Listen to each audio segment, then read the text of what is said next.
ತಿಳಿಸಬೇಕೆಂದು ಬೇಡಿಕೊಳ್ಳುತ್ತೇನೆ. ಮಾಚಯ್ಯ, ನಾವು ಬಹಳ ದೂರದಿಂದ ಬಂದಿದ್ದೇವೆ. ನಮಗೆ ತುಂಬಾ ಹಸಿವಾಗುತ್ತಿರುವುದು. ಅದಕ್ಕೇಕೆ ಚಿಂತೆಯು? ಇನ್ನು ಸ್ವಲ್ಪ ಗಳಿಗೆಯಲ್ಲೇ ನಿಮಗೆ ಭೋಜನವನ್ನು ಸಿದ್ಧಪಡಿಸುತ್ತೇನೆ, ನೀವು ಚಿಂತಿಸದಿರಿ. ಬಹಳ ಸಂತೋಷ. ಆದರೆ ಎಂದರೆ ಏನು ಸ್ವಾಮಿ? ಮಾಚಯ್ಯ, ನಮಗೆ ಖಾರದ ಅಡುಗೆ ಎಂದರೆ ತುಂಬಾ ಪ್ರೀತಿಯು. ಅದನ್ನೇ ಮಾಡಿಸುವೆಯ? ಅದಕ್ಕೇಕೆ ಇಷ್ಟೊಂದು ವಿನಯದಿಂದ ಕೇಳುತ್ತಿರುವಿರಿ? ಅನುಮಾನದಿಂದ ಅದಕ್ಕೇಕೆ ಇಷ್ಟೊಂದು ಅನುಮಾನದಿಂದ ಕೇಳುತ್ತಿರುವಿರಿ? ನಿಮಗೆ ಇಚ್ಛೆಯಾದ ಖಾರದ ಅಡಿಗೆಯನ್ನೇ ಮಾಡಿಸುತ್ತೇನೆ, ಚಿಂತೆಯನ್ನು ಬಿಡಿ. ಮಾಚಯ್ಯ, ಸತ್ಯವಾಗಿಯೂ ನನ್ನ ಇಚ್ಛೆಯನ್ನು ಪೂರೈಸುವೆಯಾ? ಗುರುದೇವ, ನನ್ನನ್ನು ಅನುಮಾನಿಸುತ್ತಿರುವೆರಾ? ಸೂರ್ಯಚಂದ್ರರ ಪಾದ ಸಾಕ್ಷಿಯಾಗಿ, ನಿಮ್ಮ ಪಾದ ಸಾಕ್ಷಿಯಾಗಿಯೂ ನೀವು ಹೇಳಿದ ಅಡಿಗೆಯನ್ನೇ ಮಾಡಿಸುತ್ತೇನೆ, ಚಿಂತೆಯನ್ನು ಬಿಡಿ. ಕಂದ ಮಾಚಯ್ಯ, ಸತ್ಯವಲ್ಲೇ ಸಾಕ್ಷಿಯಾಗಿ ಮಾಡಿರುವೆ. ಎಚ್ಚರಿಕೆ ಕೇಳು. 7 ವರ್ಷಕ್ಕಿಂತ ದೊಡ್ಡವನಿರಬಾರದು, 5 ವರ್ಷಕ್ಕಿಂತ ಚಿಕ್ಕವನಿರಬಾರದು. ಅಂತಹ ಬಾಲಕರನ್ನು ಕತ್ತರಿಸಿ ನಮಗೆ ಅಡುಗೆಯನ್ನು ಮಾಡಿ ಭೋಜನವನ್ನು ಸಿದ್ಧಪಡಿಸು. ಮಾತು ಕೊಟ್ಟಿರುವೆ. ಎಚ್ಚರಿಕೆ, ನಾನಿಲ್ಲ ಬರುತ್ತೇನೆ.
ಗುರುಗಳಿಗೆ ಮಾತು ಕೊಟ್ಟ ಮೇಲೆ ಸಪ್ತ ಬರಲಿ.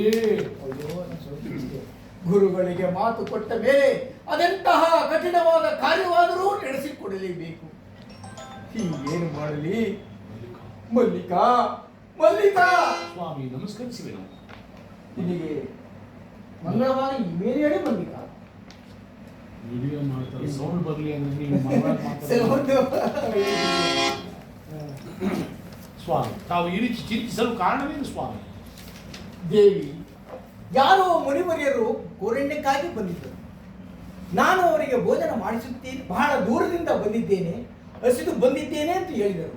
ನಾನು ಅವರಿಗೆ ಭೋಜನ ಮಾಡಿಸುತ್ತೇನೆ ಎಂದಿದ್ದರು. ಅದಕ್ಕೆ ಅವರು 7 ವರ್ಷಕ್ಕಿಂತ ಮೇಲಿರಬಾರದು, 5 ವರ್ಷಕ್ಕಿಂತ ಕೀಳಿರಬಾರದು ಅಂತಹ ಗಂಡು ಮಗುವನ್ನು ಕತ್ತರಿಸಿ ನನಗೆ ಭೋಜನ ಸಿದ್ಧಪಡಿಸು ಎಂದು ಹೇಳಿ ಹೋಗಿರುವರು. ಅದಕ್ಕಾಗಿ ಚಿಂತಿಸುತ್ತಿರುವೆನು, ಈಗೇನು ಮಾಡುವುದು? ಅಲ್ಲವೇ ನಾನು ಅವರಿಗೆ ಮಾತು ಕೊಟ್ಟಿರುವೆನು ದೇವಿ, ಮಾತು. ಸ್ವಾಮಿ, ನನಗೇಕೋ ಭಯವಾಗುತ್ತಿದೆ. ನಮ್ಮನ್ನು ಜನರು ಸುಮ್ಮನೆ ಬಿಡುವರೆ ನನಗೊಂದೂ ತೋಚದಾಗಿದೆ. ಜನಕ ಸಂಕಟ ಪಡಲು ಕಾರಣವೇನು? ಜನಕ, ಈ ನಿಮ್ಮ ಸಂಕಟಕ್ಕೆ ಕಾರಣವೇನು ಜನಕ? ಕಂದ, ಯಾರೋ ಈಗ ನಮ್ಮ ಮನೆಗೆ ಬಂದಿರುವ ಅತಿಥಿಗಳಿಗೆ ಭೋಜನ ಮಾಡಿಬೇಕಾಗಿ, ಅತಿಥಿಯಾಗಿ ಬಂದಿರುವ ಜಂಗಮರಿಗೆ 7 ವರ್ಷದ ಮೇಲಿಲ್ಲದ, 7 ವರ್ಷಕ್ಕಿಂತ ಮೇಲಿಲ್ಲದ, 5 ವರ್ಷಕ್ಕಿಂತ ಕೀಳಿಲ್ಲದ ಇಂತಹ ಗಂಡು ಮಗುವನ್ನು ಕತ್ತರಿಸಿ ಅವರಿಗೆ ಭೋಜನ ಸಿದ್ಧಪಡಿಸಬೇಕಾಗಿದೆ. ಅದಕ್ಕಾಗಿ ಚಿಂತಿಸುತ್ತಿರುವೆನು ಕಂದ. ಅಲ್ಲವೇ ನಾನು ಅವರಿಗೆ ಮಾತು ಕೊಟ್ಟಿರುವೆನು ಕಂದ, ಮಾತು ಕೊಟ್ಟಿರುವೆನು. ಈಗೇನು ಮಾಡಿ? ಗುರುದೇವರಿಗೆ ನನ್ನನ್ನು ಕಡಿದು ಅಡಿಗೆಯನ್ನು ಮಾಡಿ ಸಿದ್ಧಪಡಿಸಿರಿ. ಅಯ್ಯೋ ಶಿವ ಶಿವ, ಅಯ್ಯೋ ಶಿವ ಶಿವ, ಎಂತಹ ಅಸತ್ಯವನ್ನೇ ನಮ್ದು ಚಿಂತೆಯನ್ನು ಬಿಟ್ಟು ನಿಮ್ಮ ವಾಗ್ದಾನವನ್ನು ನೆರವೇರಿಸಿಕೊಳ್ಳಿ. ಪರಮಾತ್ಮ ಪರಮಾತ್ಮ, ಎಲ್ಲವೂ ನಿನ್ನಿಚ್ಛೆ ಇದ್ದಂತಾಗಲಿ. ಇನ್ನು ಚಿಂತಿಸಿ ಫಲವಿಲ್ಲ. ಕಲ್ಲು ಹೃದಯವನ್ನು ಮಾಡಿಕೊಂಡು ನನ್ನ ಮಾತಿನಂತೆ ನಾನು ನಡೆದುಕೊಳ್ಳುತ್ತೇನೆ. ಕುಮಾರ ಸ್ಥಿರವಾಗಿ ಮಗನೇ.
ಸ್ವಾಮಿ, ಭೋಜನವು ಸಿದ್ಧವಾಗಿರುವುದು, ದಯಮಾಡಿಸಿ ಪ್ರಭು. ಅಮ್ಮ, ನಾನು ಓರ್ವನೆ ಕುಳಿತು ಭೋಜನ ಮಾಡುವುದಿಲ್ಲ. ನಿನ್ನ ಮಕ್ಕಳಿದ್ದರೆ ಕೂಗುತ್ತಾಯಿ. ಸ್ವಾಮಿ, ಭೋಜನ ಸಿದ್ಧ ಇದ್ದೊಬ್ಬ ಮಗನನ್ನು ಕತ್ತರಿಸಿ ಭೋಜನ ಮಾಡಿಸಿರುವಾಗ ಇನ್ನೆಲ್ಲಿ ಮಗನಿರುವನು? ಏನು ನಿಮ್ಮ ಮನೆಯಲ್ಲಿ ಮಕ್ಕಳಿಲ್ಲವೇ? ಛೇ ಛೇ, ಮಕ್ಕಳಿಲ್ಲದ ನನ್ನ ಮನೆಯಲ್ಲಿ ನಾನು ಭೋಜನವನ್ನು ಮಾಡುವುದಿಲ್ಲ. ಸ್ವಾಮಿ ಸ್ವಾಮಿ, ಇದ್ದ ಒಬ್ಬ ಮಗನನ್ನು ನಾನೇ ನನ್ನ ಕೈಯಾರ ಕತ್ತರಿಸಿ ಭೋಜನ ಸಿದ್ಧಪಡಿಸಿರುವಾಗ ಇನ್ನೆಲ್ಲಿಯ ಮಗನನ್ನು ಕರೆಯಲಿ. ಮಾಡಿ ಭೋಜನ ಮಾಡಿ ಸ್ವಾಮಿ. ಕಂದ ಮಾಚಯ್ಯ, ನಿನ್ನ ಅಜ್ಞಾನವನ್ನು ತೊರೆದು ನಿನ್ನ ಬಾಲಕನ ಹೆಸರು ನೀಡುವುದು ಹೋಗುವನಾಗು. ಸ್ವಾಮಿ, ಕುಮಾರ, ಕಂದ, ತ್ಯಾಗ, ಬಾ ಮಗನೇ, ಬಾ. ಗುರುಗಳ ಪಾದಕ್ಕೆ ನಮಸ್ಕರಿಸಿದೆ. ಕಂದ, ಕೀರ್ತಿವಂತನಾಗಿ ಮಾಡು. ಸ್ವಾಮಿ, ಕುಮಾರ, ಕಂದ, ಕಂದ, ಕುಮಾರ, ಗುರುದೇವ, ನನ್ನ ಅಜ್ಞಾನವನ್ನು ನನ್ನ ಅಜ್ಞಾನವನ್ನು ಹೋಗಲಾಡಿಸಿ ಸುಜ್ಞಾನವನ್ನು ಕೊಟ್ಟಿರುವಿರಿ. ನನ್ನಿಂದ ನಿಮಗಾಗಬೇಕಾದ ಸಹಾಯವನ್ನು ಕೇಳಿರಿ, ಕಾರ್ಯವನ್ನು ಕೇಳಿರಿ, ಖಂಡಿತ ನಡೆಸಿಕೊಡು. ಕಂದ ಮಾಚಯ್ಯ, ನಿನ್ನ ಒಬ್ಬ ಒಲೆ ಇರುವ ಸ್ಥಳವು ನಮಗೆ ಉರಿಗದ್ದಿಗೆ ಆಗಬೇಕು. ನೀನು ಕತ್ತೆ ಕಟ್ಟುವ ಸ್ಥಳವು ನಮಗೆ ಗುರುಮಠವಾಗಬೇಕು. ಅಲ್ಲಿ ನಾವು ಮುಹೂರ್ತಗೊಂಡು ನಮ್ಮ ಲೀಲಾ ವಿನೋದಗಳನ್ನು ಈ ಜಗತ್ತಿಗೆ ತೋರಿಸಿ ಬೆಳಕನ್ನುಂಟು ಮಾಡಬೇಕು. ಆದ್ದರಿಂದ ನೀನು ಈ ಜಾಗವನ್ನು ಬಿಟ್ಟು ಈ ಸ್ಥಳವನ್ನು ನಮಗೆ ಬಿಟ್ಟು ಬೊಪ್ಪೇಗೌಡನಪುರದ ಪಶ್ಚಿಮ ಭಾಗದಲ್ಲಿರುವ ನೆಲೆಸಿರುವನಾಗು. ತಮ್ಮ ಇಚ್ಛೆಯಂತೆಯೇ ಆಗಲಿ ಗುರುದೇವ.